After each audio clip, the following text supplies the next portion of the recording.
नमस्कार दोस्तों, आज हम देखेंगे क्या क्या रिन्यूअल ऑप्शंस होता है। अगर आप कोई भी आरडी बनाते हैं तो मैच्योरिटी इंस्ट्रक्शंस आप क्या क्या दे सकते हैं, रिन्यूअल ऑप्शंस क्या क्या हो सकता है। इस वीडियो में कंप्लीट डिटेल बताएंगे ताकि आप कोई भी चाल पे जाके ना फंसे।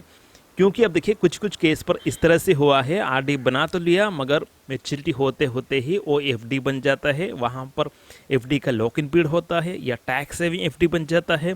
इस तरह का जो चाल पर आप ना फंसे तो इस वीडियो पर हम कंप्लीट डिटेल बताते हैं।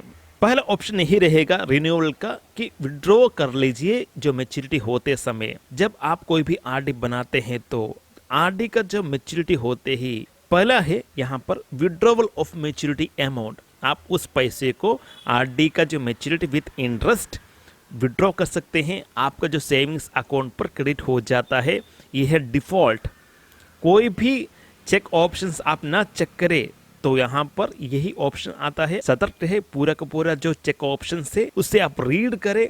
अगर आप टिक करते हैं तो ही विड्रॉ होता है, क्रेडिट होता है सेविंग्स अकाउंट को, तो आप उसे आप टिक करें। कुछ लोग चालाक भी होते हैं, इसलिए मैं कह रहा हूँ पूरा का पूरा जो मैच्योरिटी इंस्ट्रक्शन का जो चेक बॉक्स है उसे आप रीड करें। सेकेंड ऑप्शन है रिन्यूअल ऑफ रिकरिंग डिपॉजिट।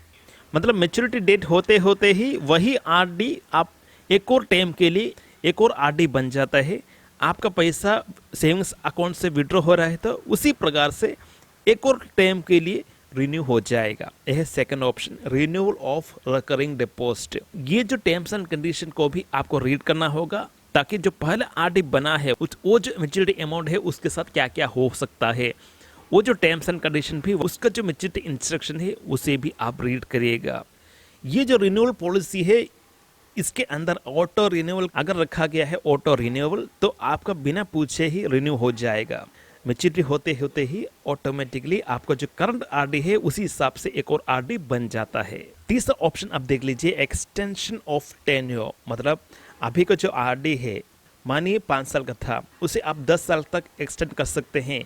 इस तरह का ऑप्शंस भी आरडी रिकरेंट डिपॉजिट देते हैं। कुछ कुछ बैंक्स पर, पोस्ट ऑफिस पर भी ये जो ऑप्शन अवेलेबल है। मगर मतलब अभी का जो आरडी का जो इंटरेस्ट आपको जो मिल रहा है उसी इंटरेस्ट से आप अगला 5 साल के लिए भी वो उसी इंटरेस्ट के साथ आरडी मिलेगा। 5 साल के बाद अगर आरडी का जो इंटरेस्ट रेट घट गया है तो एक्सटेंड करने पर उस टाइम पर पहले का जो 5 साल का जो आरडी का जो इंटरेस्ट रेट है उसके हिसाब से इंटरेस्ट रेट मिलेगा।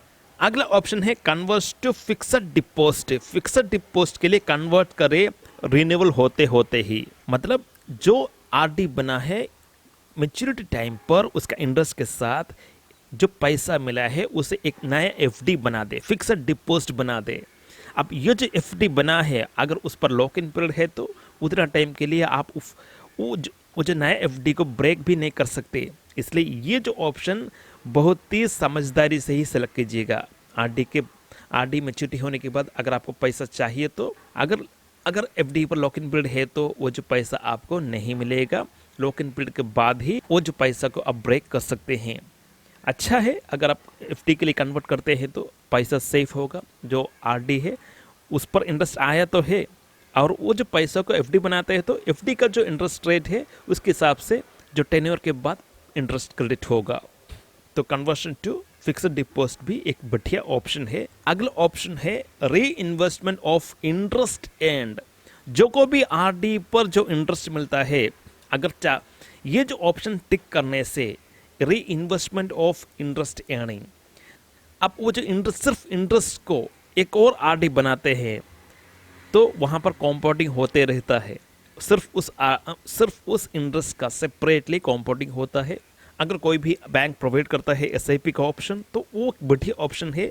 जो आरडी का जो पैसा जो इंटरेस्ट पर मिला है उससे आप कोई भी एसआईपी पर कन्वर्ट करते हैं तो देखिए वहाँ पर ज़्यादा इंटरेस्ट मिलता है तो फ़ायदा ही होगा।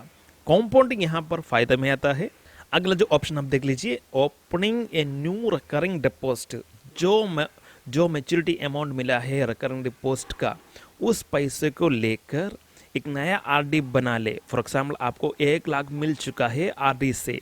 अब इसे लेते हुए एक नया आरडी क्रिएट करे हर महीना 2000 का। तो आप देख लीजिए यही 1 लाख से आपको पूरा का पूरा इंटरेस्ट भी फिक्स्ड डिपॉजिट का इंटरेस्ट मिलेगा एक बार। और और इससे 2,000 रुपये महीना कट जाएगा, ताकि ये जो पैसा एक नया रिकरिंग डिपॉजिट पर फिक्स ऐड होते रहे। और वहाँ पर आरडी बन गया, यहाँ पर पैसा कम हो रहा है तो भी फिक्स्ड डिपॉजिट का स्वीप फैसिलिटी के हिसाब से एफडी का जो इंटरेस्ट रेट भी मिलेगा। तो ये जो ऑप्शन भी है, adding opening a new recurring deposit भी कुछ कुछ बैंक्स देते हैं, ये जो ऑप्शन भी अवेलेबल है। मतलब जो मैच्योरिटी अमाउंट बना है आरडी का, फॉर एग्जाम्पल 5 साल के बाद, वो जो फाइनल अमाउंट से विथ इंटरेस्ट जो मिला है, वो जो फाइनल अमाउंट को लेकर एक नया आरडी बनाए, ताकि हर महीना इतना फिक्स्ड अमाउंट इस अमाउंट से कट होता जाए। और एक और बात, जो पूरे का पूरे अमाउंट था उस पर आपको एफडी का इंटरेस्ट भी मिलेगा। तो दोस्तों इतना ऑप्शन अवेलेबल है। अगर आप रिन्यूअल चाहते हैं कोई भी आरडी का, what are the various options, renewal options, choices available on RD maturity. ठीक, आपको कोई भी पसंद है तो ही ये जो चॉइस को आप सेलेक्ट कीजिएगा। बिना रीड करे कोई भी रिकरिंग डिपॉजिट आप क्रिएट नहीं करिएगा। कुछ कुछ होते हैं चाल बिछा देते हैं, आपको पैसा फाइनली नहीं मिलता, बोलते हैं कि आप ऑलरेडी टिक कर चुके हैं, इसलिए आपका परमिशन से ही ये जो रिकरिंग ऑप्शंस का, रिकरिंग डिपॉजिट का जो maturity options, renewal options select किया गया है। इतना बोलकर आप बैंक वाले हाथ धो देंगे, मगर अगर आप अपने मर्जी से इस तरह से किया है तो बढ़िया। इतना बातों को आप ध्यान पर रखिएगा। धन्यवाद दोस्तों यहाँ पर एक इम्पोर्टेंट सवाल है, क्या एनी टैक्स इम्प्लीकेशंस होता है आरडी मैच्योरिटी अमाउंट का? मतलब जो आरडी आपने बनाया है उसका कोई भी टैक्स इम्प्लीकेशंस होता है या नहीं? जी हाँ, आरडी का जो मैच्योरिटी अमाउंट है इस पर टैक्स लगता है। कहाँ, किस कैटेगरी पर आता है? Income from other sources. जब आप आईटीआर फाइल करते हैं तो जो आरडी से जो इंटरेस्ट मिला है उस पर टैक्स लगेगा। और कौन सा कैटेगरी पर आता है? Income from other sources. इसे आपका ध्यान पे रखना चाहिए। आपको आईटीआर फाइल करते समय फाइल करना है, ये जो अमाउंट को स्पेसिफाई करना ही होगा। दोस्तों यहाँ पर एक क्वेश्चन आया है, what is the minimum tenure for opening A recurring deposit? Recurring deposit open करने का जो मिनिमम टेन्योर, कालावधि कितना है? रिकरिंग डिपॉजिट आप मिनिमम 6 मंथ से मैक्सिमम अप टू 10 ईयर्स कर सकते हैं। डिफरेंट बैंक्स डिफरेंट कैटेगरी देते हैं। कुछ बैंक्स 6 मंथ से लेके 10 ईयर्स तक देते हैं, और कुछ 5 ईयर्स तक जो मैक्सिमम देते हैं। 5 ईयर्स तक देते हैं तो भी वो टेन्योर एक्सटेंड भी कर सकते हैं। देखा गया है जब आप मैक्सिमम टेन्योर लेते हैं तो मैक्सिमम इंटरेस्ट रेट भी मिलता है। ये एक पॉइंट है।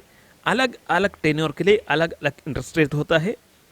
इसे आप जब रिकरिंग डिपॉजिट ओपन करते हैं उस टाइम देखिएगा 6 मंथ्स के लिए कितना है इंटरेस्ट रेट, 1 साल के लिए कितना है इंटरेस्ट रेट, 2 साल के लिए कितना है इंटरेस्ट रेट। इतना देखने के बाद, इंटरेस्ट रेट देखने के बाद ही आप उस आरडी को ज्वाइन करिएगा। जी हाँ, इसलिए यहाँ पर यह क्वेश्चन था, क्या है टेन्योर? मिनिमम 6 मंथ से मैक्सिमम अप टू 10 ईयर तक रहता है। बैंक के हिसाब से ही ये डिफरेंट है। तो दोस्तों इस वीडियो में इतना ही। धन्यवाद दोस्तों।